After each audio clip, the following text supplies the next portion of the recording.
Приветствую вас! В прямом эфире передачи «Якутск сегодня», и у нас сегодня классная тема, актуальная во все времена. Модные люди. Что значит жить на стиле? Есть ли какие-либо ограничения? И об этом нам сегодня расскажут наши гости, эксперты в сфере стиля, фэшн и моды. Прошу, пожалуйста, представьтесь. Да, Ань, спасибо. Меня зовут Милена. Я практикующий фэшн и персональный стилист. Живу и работаю в Москве. Сейчас вот нахожусь в таком, скажем, отпуске. Приехала на месяц в Якутск к семье. Да, и большая благодарность, Милена, что вы согласились участвовать в нашем проекте «Обнимаю сердцем» и будете проводить мастер-класс в эту субботу для учащихся коррекционной школы. Спасибо вам, что пригласили. Да, второй гость у нас Нинель Данилова. Всем привет! Спасибо большое за приглашение на эфир. Я счастлива быть здесь, делиться своей энергией, своим вдохновением и творчеством с окружающими. Меня зовут Нинель, я визажист, мейкап-дизайнер и основатель бьюти-комьюнити Place 8. Также я являюсь преподавателем авторского курса «Профессиональный визажист». Вот. В фэшн-индустрии, вообще в целом в индустрии красоты я работаю уже довольно давно, больше 3 лет. И нашим комьюнити под моим руководством реализовано большое количество проектов именно в сфере фэшн, да, допустим, показы, организация составления концептов, организация съемок творческих, индивидуальных для брендов и так далее. Вот. Спасибо большое, спасибо, Нинель. И также у нас в гостях ученик коррекционной школы для неслышащих обучающихся Александр Битюнский. Меня зовут Сасим Битюнский, я учу в 10 классе в школе интернат для неслышащих обучающихся. Саша учится в 10 классе в школе-интернате для неслышащих детей. Да, и сегодня помогает Александру Татьяна Алексеевна, сурдопереводчик. Занятия. И сегодня у нас в студии, как я сказала ранее, да, пойдет разговор о моде. Вот я обращаюсь к экспертам. Что значит быть на стиле? Что значит модный человек? Ну, в моем понимании, конечно, нужно разграничивать понятие моды и стиля, потому что все-таки мода — это, наверное, такое что-то скоротечное, больше про обогащение брендов, да, потому что бренды так или иначе им нужно каждый сезон выпускать какие-то коллекции и, соответственно, на этом зарабатывать. А стиль — это больше про... вот когда мы говорим, вот стильный человек, да, например, это больше про отражение себя, то есть своего внутреннего через внешнее. И вот я, например, когда как персональный стилист тоже работаю с частными клиентами, я очень сильно погружаюсь в самого человека, чтобы понять, так скажем, его суть. Потому что только понимая, какой характер у человека, да, чем он живет, как он мыслит, уже можно выстроить какую-то внешнюю оболочку, стиль. Поэтому стиль — это про долговременное, это про понимание себя, это про, так скажем, отражение своего внутреннего через внешнее. А мода — это вот больше про тренды, которые из сезона в сезон они могут меняться, они устаревают, приходят новые. И тренды и мода тоже нужна, потому что фэшн — это вообще огромный пласт экономики, который тоже обогащает, так скажем, бренды, да, мировые, и является таким прям большим конгломератом. То есть, как я понимаю, персональный фэшн-стилист – это и психолог, да, и маркетолог, и чуть ли не домашний доктор, да? Правильно сказали, Аня, что стилист наполовину психолог, потому что я тоже, когда с клиентами работаю по подбору индивидуального стиля, нужно прям хорошенько понять человека, даже больше предугадать, да, о чем он, и, возможно, предугадать, чего он сам не знает, да, потому что... Самое сложное. Да, потому что часто ко мне клиенты приходят с незнанием и непониманием, какой стиль я хочу. И вот мне как стилисту, психологу нужно это прям вытащить из человека. Для этого там есть определенные инструменты, механики, но вот да, 50% работы — это психология. Да, спасибо. Друзья, я призываю вас присоединиться к нашему разговору. Можете звонить по номерам 32 00 66 и 32 11 66. Нинель, а что для вас мода и стиль? На самом деле... Милена очень правильно выразила именно определение стиля и о том, что стиль — это свобода. Ну, то есть для меня, как человеку, который находится... Вот это стиль, разработка стиля, концепции и так далее, это моя основная работа. Ага. А для того, чтобы каждому человеку было понятно, что такое стиль, я всегда говорю простыми словами. Стиль — это свобода. Для меня стиль — это находиться вне рамок. То есть для меня стиль — это, правильно сказала Милена, это не мода, это абсолютно не равно мода, и абсолютно не равно тренды, так как мода и тренды, они ограничивают человека, заставляют находиться в определенных рамках. Да. А стиль — это про индивидуальность, стиль — это про самовыражение, стиль — это определенное общение с внешним миром человека через его визуализацию, то есть через его визуализацию собственного образа. Вот. Для меня стиль — это так. Да, спасибо большое. Вот, как я сказала, у нас в гостях также Александр Битюмский. Он ученик школы-интерната неслышащих обучающихся. Также он участник театра «Мод Чагыл». Соответственно, у меня вопрос к вам, Александр. Что для вас занятие в театре МОД и что вам нравится больше всего? Занятие моды мне нравится вырезать и делать материал из бересты. Очень легкий, мягкий, он легко поддается обработке. Отлично. А где у вас показы проходили? Показы были Италия, Франция, Москве, Санкт-Петербург, Сочи, Крым. Успеха наши выступали первое место, остановили обладателя гран-при. Я с большим восхищением, просто это невероятное было у меня такое ощущение, когда я увидела работы мастериц и учащихся школы-интерната неслышащих, которые были представлены на открытии проекта «Обнимаюсь сердцем» в смарт-библиотеке. Расскажите, пожалуйста, девушки, вот как вы пришли в профессию? Этот путь был у вас... Вот сразу после школы вы поняли, что вы занимаетесь фэшн-индустрией, в деле бьюти-сообщества, которым сейчас вы руководите, Нинель. Как это происходило? Ну, у меня на самом деле, я не сразу пришла в фэшн. Я изначально бакалавр экономики, я закончила Российский экономический университет имени Плеханова в Москве. И работала какое-то время по профессии. И как-то у меня, знаете, было неудовлетворение, наверное, от того, чем я занимаюсь.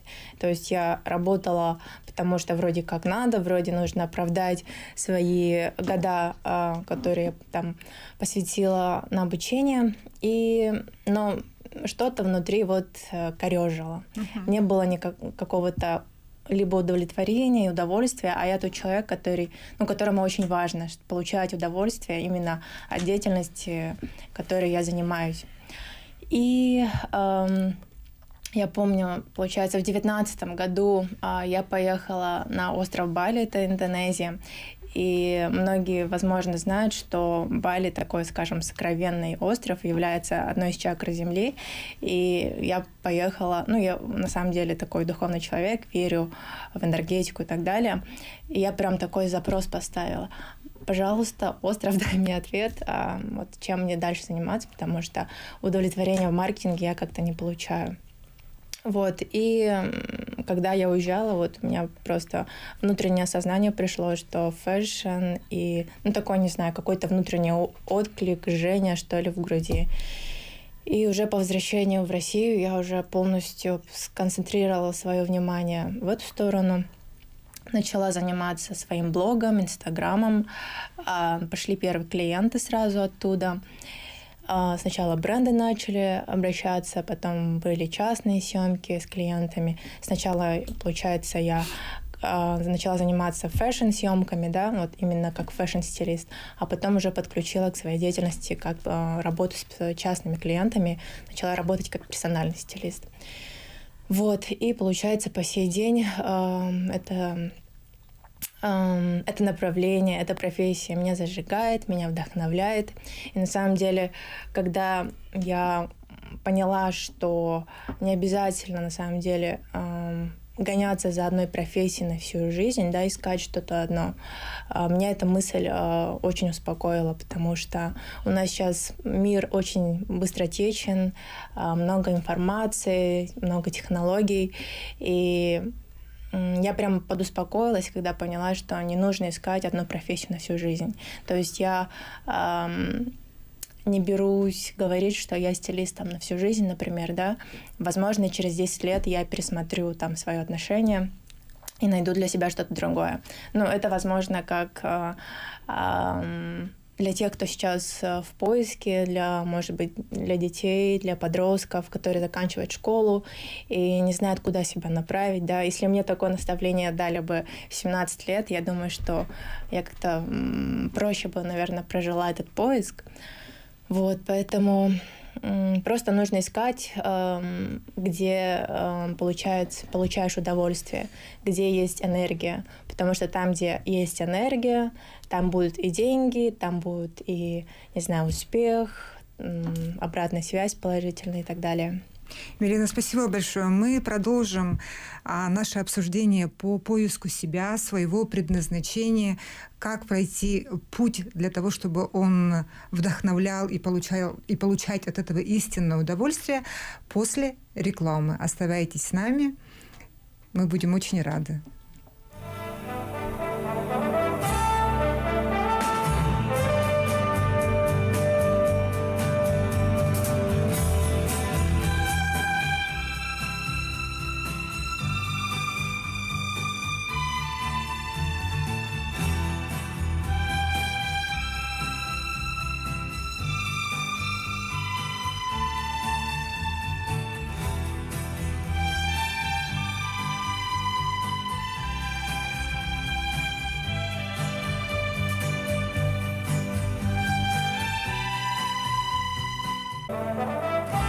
Друзья, мы продолжаем говорить о стиле, о моде.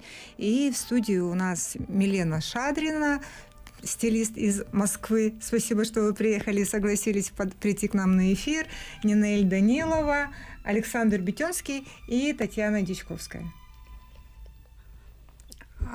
Сейчас только что мы услышали секрет от Милены. Ребята, занимайтесь тем, что нравится и что вдохновляет.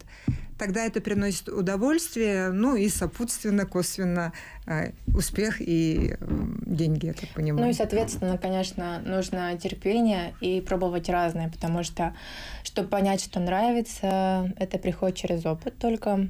Поэтому не стоит бояться пробовать новое, если не получается, либо не заряжает, не бояться бросать это и переходить во что-то новое. Потому что молодость у нас как бы для этого и дана, для того, чтобы мы могли пробовать, ошибаться, вот, и, в общем, не бояться экспериментировать.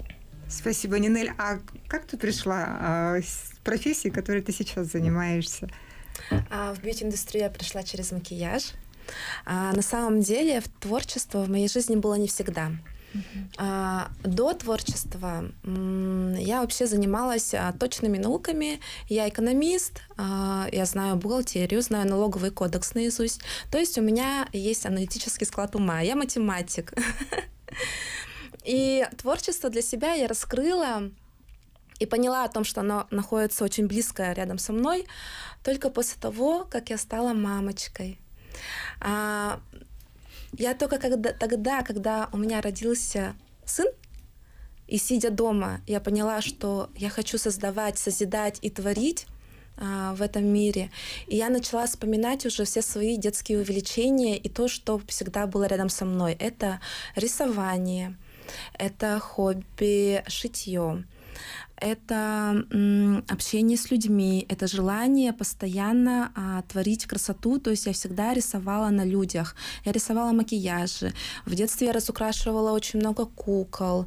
Я в детстве создавала для себя бумажный фотоаппарат, брала бумажный фотоаппарат с бумажной кнопочкой, фотографировала своих родителей, бежала к себе в комнату и быстро-быстро это все срисовывала, все, что я запомнила. И эти рисунки, они до сих пор хранятся у моих родителей, а я про это забыла. Я забыла, когда я стала абитуриенткой, я забыла, пока я училась, когда я училась на экономиста. Я забыла тогда, когда я работала экономистом, когда я занималась консалтингом, я про это забыла в моменте. И вот для меня материнство открыло во мне вот это творчество с детства. И оно просто меня унесло волной. Я живу творчеством и постоянно в нем нуждаюсь. Я всегда хочу творить, создавать красоту, помогать людям видеть их красоту. Хочу визуализировать теперь все, что я вижу вокруг, и на фоне этого у меня появилось очень много хобби и увлечений. Допустим, я сейчас отучилась на фотографа, отучилась на стилиста, создала студию красоты, в которой работают художники ИЗО, преподаватели ИЗО и рисования. Они у меня работают нейл-художниками, то есть мы создаем искусство на ногтях. Со мной вместе работают прекрасные мастера по волосам, которые также создают искусство на волосах.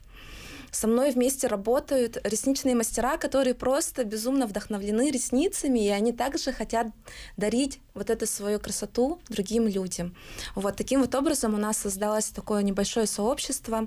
Это было в 2019 году, небольшое сообщество мастеров в сфере красоты, эстетики и стиля. И на сегодняшний день нас очень много. Вот. Чудесная история. Спасибо. Завораживает, да, вот как мы забываем свою душу и как мы забываем, что на самом деле нас вдохновляет. Мы уходим по должествованию в мир прагматичный, экономистам, бухгалтерам, маркетологам, да, на самом-то деле наша душа, наша суть хочет другого, и реализация получается вообще где-то в другом, и как здорово, что у вас это получилось увидеть, прочувствовать. А многие же закрытыми же живут, да? Или даже скорее вспомнить, потому что вот Нинель сказала про свое детство, да? И многие на самом деле, так скажем, таланты у нас в детстве проявляются. И это очень важно заметить, в том числе и родителям, потому что, понятное дело, мы со временем это забываем. А когда ребенок, он маленький, он ничем не отягощен. И сознание чистое, и таланты сразу проявляются. Поэтому вот Нинель как рассказала о своем детстве, что она фотографировала, то есть у нее сразу были повадки там, вот, к творчеству, да, вот хорошо вспоминать, обращаться именно к детству, вспоминать, что нравилось, чем мы занимались именно когда маленькие были. Поэтому вопрос к Александру. Александр, вы чем увлекаетесь? Больше мне нравится заниматься вольной борьбой, а также такими есть, как мода, танцы, хомус и другие всякие. Александр очень талантливый, играет и на хомусе, и танцует, да, и занимается модой, и спортом. Такая насыщенная жизнь. Творческий. Да. Девушки, а как вот ваш путь? Вы же не стали сразу, хопс, такими знаменитыми и успешными? То есть путь-то всегда начинается с первого шага. Тут вкратце, пожалуйста, расскажите. Ну, я не могу про себя сказать, что я знаменита там и успешна, потому что это, в принципе, наверное, к чему можно много стремиться, да, потому что там в разных масштабах можно по-разному смотреть. Ну, лично у меня было все очень постепенно. То есть я начала это с блога, с Инстаграм. Инстаграм — это основная площадка, через которую ко мне и проекты приходят, и клиенты приходят. Поэтому я начала прям помаленьку. Все как бы наращивалось, вот прям как снежный ком, скажем так. И со временем уже начала выходить на какие-то крупные проекты, работать со звездами для Вы журнальных. сами им писали и предлагали свои студии? Либо как они вас находили? Чаще всего все ко мне проекты мои приходят По рекомендациям, да? через Инстаграм, либо сарафанка. То есть мне прямо в директ пишут о том, что вот, Милена, будет такой-то проект, интересно ли вам? Вот. Ну и сарафанное радио тоже. Соответственно, как-то, ну вот... Уважаемые зрители и слушатели, я хочу сделать, знаете, акцент на том, что наши герои — это self-made девушки. Девушки, которые решили заниматься чем-то, поверили в себя, поверили в свою мечту, и это так круто сейчас реализуется. Нинель, а вот как у вас Мой путь? Да.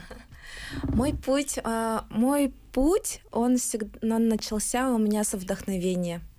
С вдохновения, вот опять-таки желание нести красоту в этот мир. Для меня это осознание, оно пришло как миссия. И я помню свою первую творческую работу, я ее так волнительно собирала.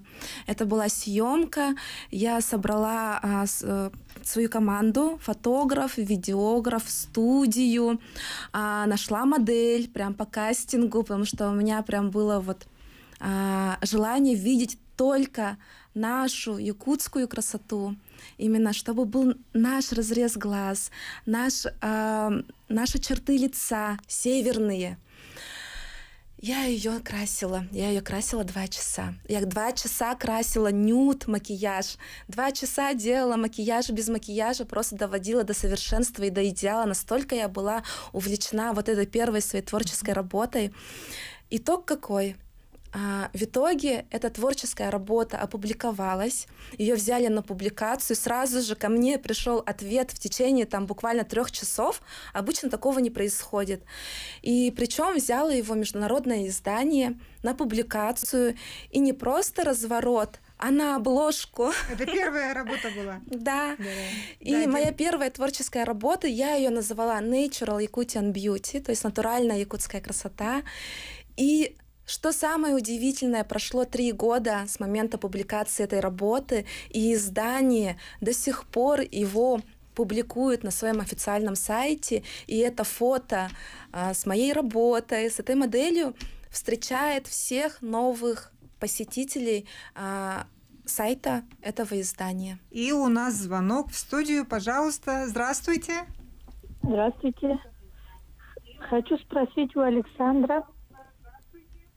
Здравствуйте. Хочу спросить у Александра, откуда он родом и какие у него планы на будущее. И хочу мақтанавын, что он такой сильный, духом уверенный в себе молодой парень. Он, оказывается, барытыят барыкыт танхаян отой мен наалуханнык эренер көрдүм ичиолух көрөмүн. Ну, хамай, бахыбари бикитигер. Александр, пожалуйста. Я родился в Намке-Улусе. 2 октября 2004.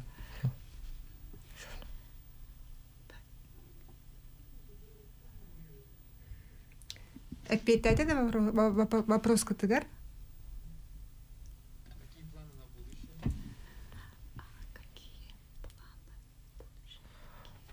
Я люблю путешествовать по миру. Да, будущее, профессия у тебя какая будет? А у меня профессия будет. Посмотри. Ну, еще в поиске, да? СВУ студенты. Я хочу поступить в СВФУ, вот, занимаюсь вольной борьбой, и вот это на отделение физической культуры хочу поступить, говорит. На отделение физической культуры. А в каких странах вы были, Александр?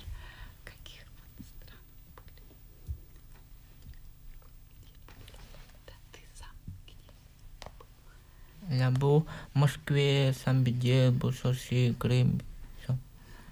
В Санкт-Петербурге, в Сочи, Москве был. Спасибо. У вас еще есть вопросы к участникам? Спасибо за то, что вы позвонили. Спасибо за ваше внимание.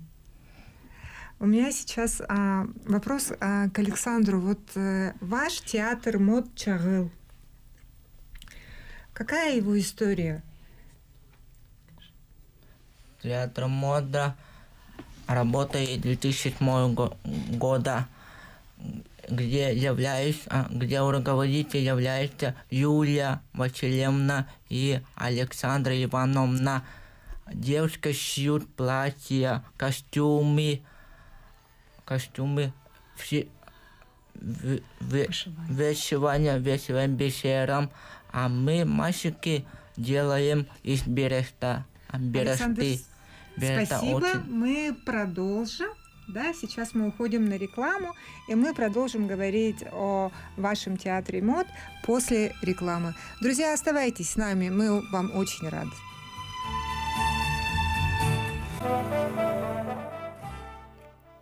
Друзья, сегодня у нас тема «Модные люди без ограничений». И до рекламы как раз Александр рассказывал про театр Мод Чагыл, который работает в школе для неслышащих обучающихся.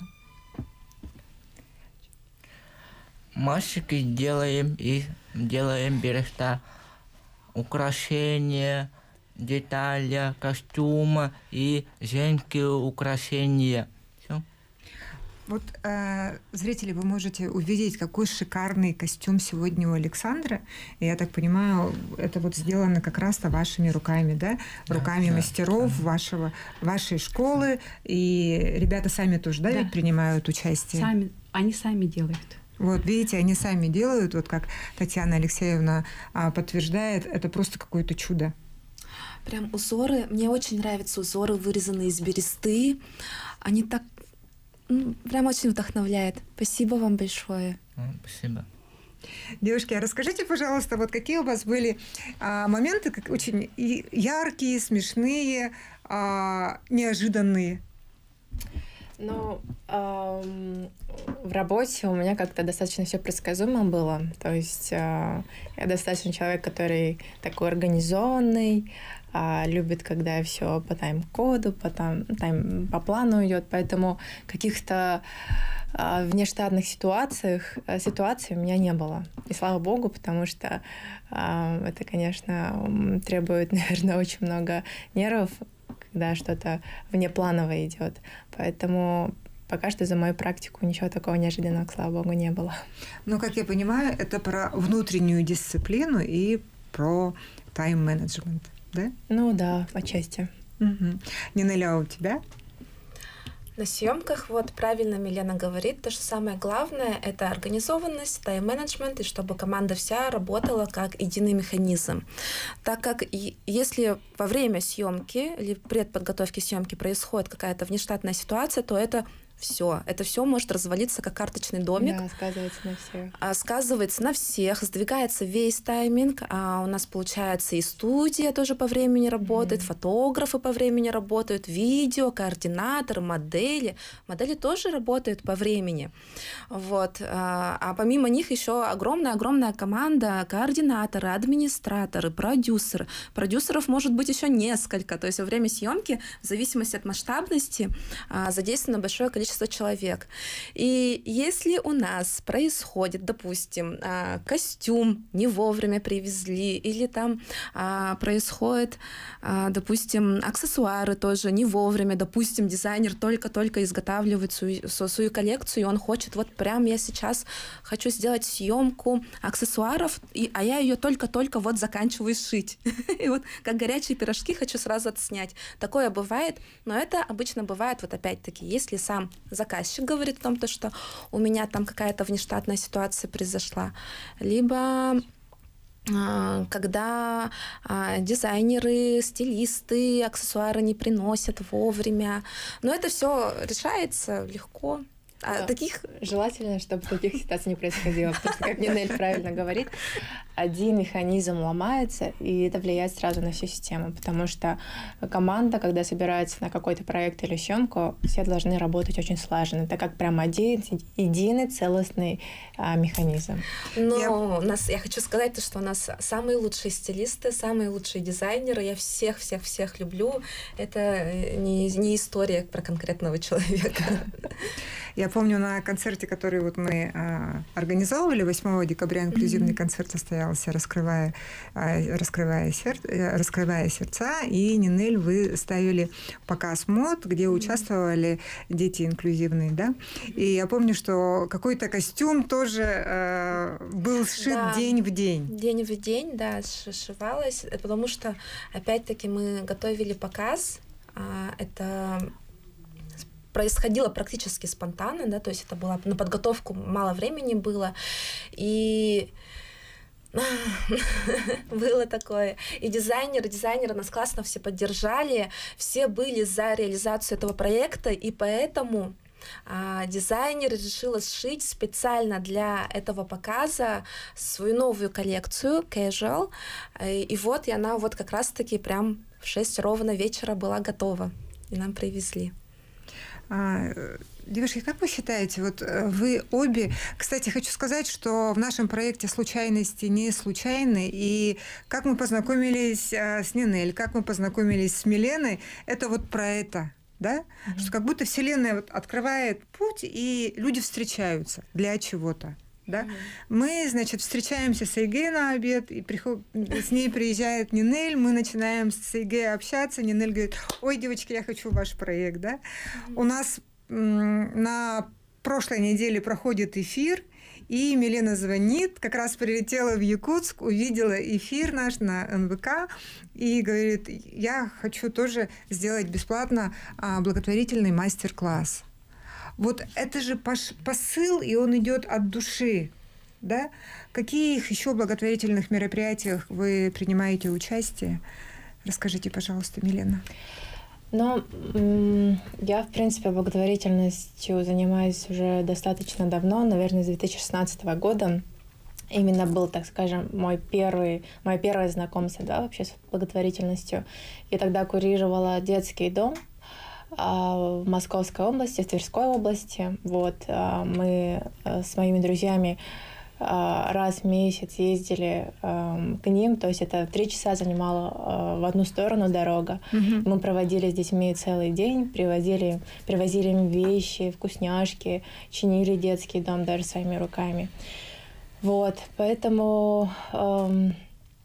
так скажем, у меня такая позиция, что если есть желание и если есть возможность, то нужно этим заниматься, потому что это, так скажем, ну, в том числе раскрывает и сердечную чакру вот, человека, да, который этим занимается. Расскажите, как вы провели ваш день рождения? День рождения, да. По обстоятельствам так сложилось, что я родилась в январе, вот, 14 января. И, будучи еще в Москве, я думала, как же у меня отпраздновать день рождения, так как я буду в Якутске, все мои друзья в Москве, вот. И я не хотела там стол собирать какой-то, там вечеринку громкую. И мне пришла идея мастер-класса провести на тему стайлинга, стиля и моды, там, тенденций на этот год. И на собранные средства передать деньги на благотворительность. Вот, было более 50 человек, по-моему, 53 человека приобрели билеты. Был полный зал.